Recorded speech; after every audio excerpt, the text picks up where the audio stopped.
नमस्कार दोस्तों, तो मैं आप सबके सामने एक बिटिया विवाह गीत गाने जा रही हूँ। तो उम्मीद करते हैं आप सबको ये गीत पसंद आएगा। पसंद आए तो वीडियो को लाइक सब्सक्राइब कर लीजिएगा।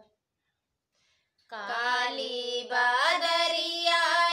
मावस की रतिया रे बाबा के सोवई ना दे रे लालनवा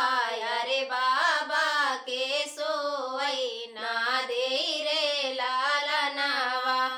बिना हो दहेज बेटी कैसे के बिया भई अरे का बेटी रही है कुंवर रे लालनवा अरे का बेटी रही है कुंवर रे लालनवा एक बान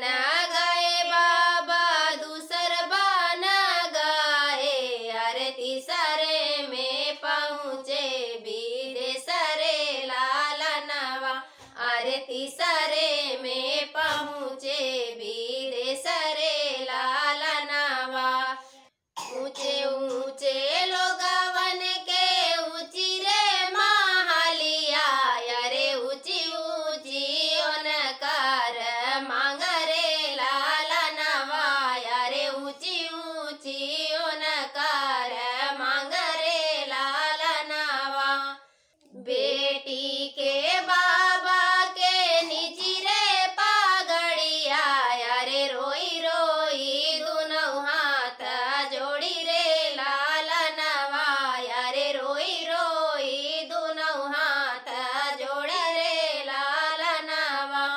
बिना रे दहेज बेटी कैसे के बिया भई अरे का बेटी रही है कुंवर रे लालनवा अरे का बेटी रही है कुंवर रे लालनवा मांगाई हाथी हो मांगाई घोड़वा अरे